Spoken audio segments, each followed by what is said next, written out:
চলতি বছরের গত জুলাইয়ের ২৭ তারিখ বিকালে মাদ্রাসা শিক্ষা বোর্ডের অফিসার পরিচয়ে বগুড়ার শাকপালা এলাকার বাসিন্দা মাদ্রাসা শিক্ষক আব্দুল হককে কল দেয় প্রতারক চক্র। ছেলে উপবৃত্তি পেয়েছে আর সেই টাকা দেওয়ার কথা বলে চান ব্যাংক অ্যাকাউন্ট নাম্বার। এরপরেই চাওয়া হয় ওটিপি, আর ওটিপি দিতেই উধাও হয় ব্যাংক অ্যাকাউন্টে থাকা প্রায় ২৭.৫ লক্ষ টাকা। বললো যে আচ্ছা আপনার নাম আব্দুল হক, হ্যাঁ। আমার ওয়াইফের নাম বলো, তো আপনার ছেলে মিসবাউল হক কি না? হ্যাঁ। তো করছে আপনার ছেলে তো মাদ্রাসা শিক্ষা বোর্ড থেকে বৃত্তি পেয়েছেন। হ্যাঁ পেয়েছিল। তো সারুলিয়া শাখা শাহজালাল ব্যাংকে ওনার অ্যাকাউন্ট ছিল। আচ্ছা হ্যাঁ আছে। তো বললো যে মাদ্রাসা শিক্ষা বোর্ডের সঙ্গে ওনাদের একটা চুক্তি ছিল ২৪ সাল পর্যন্ত বৃত্তির টাকা উঠানোর ক্ষেত্রে। তো এখন তো আরও কিছু টাকা ১৫,০০০ টাকার মতো এরকম আপনার ছেলে এখানা প্রায় ১,৫০০ মতো এরকম আছে। তো এই টাকাগুলো না আমরা মাদ্রাসা বোর্ড থেকে আমরা দিচ্ছি।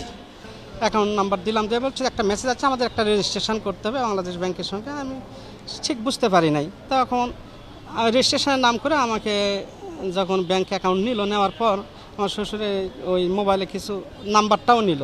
যাই হোক, এভাবে করে বেশ কিছু মেসেজের মাধ্যম দিয়ে এগুলো টাকাগুলো পরে জানতে পারলাম। যখন সন্ধ্যার পর প্রাইম ব্যাংকে যখন লক করা হলো যে এখানে কি অবস্থা, তখন বলে সর্বনাশ হয়ে গেছে। নেট থেকে এটা ডাউনলোড করা হয়েছে, মানে তাদের পরিচয়। জি। তারপরের প্রক্রিয়া তার পরবর্তীতে ফোন করা হয়েছে, ফোন করে সে ওটিপি দিয়েছে, পরবর্তীতে তার অ্যাকাউন্ট থেকে নেওয়া হয়েছে।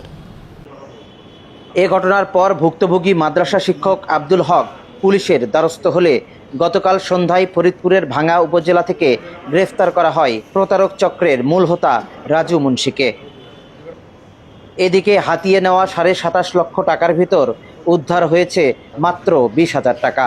বাকি টাকা উদ্ধারে কাজ করছে পুলিশ।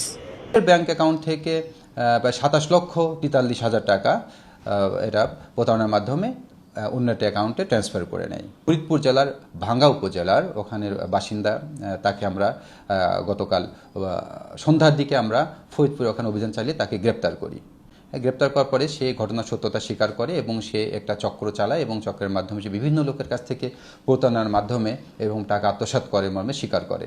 প্রাথমিকভাবে আমরা তার কাছ থেকে নগদ ২০,০০০ টাকা উদ্ধার করি। প্রতারক রাজু মুন্সি ফরিদপুরের ভাঙ্গা উপজেলার জাঙ্গাল পাশা এলাকার মৃত জালাল মুন্সির ছেলে।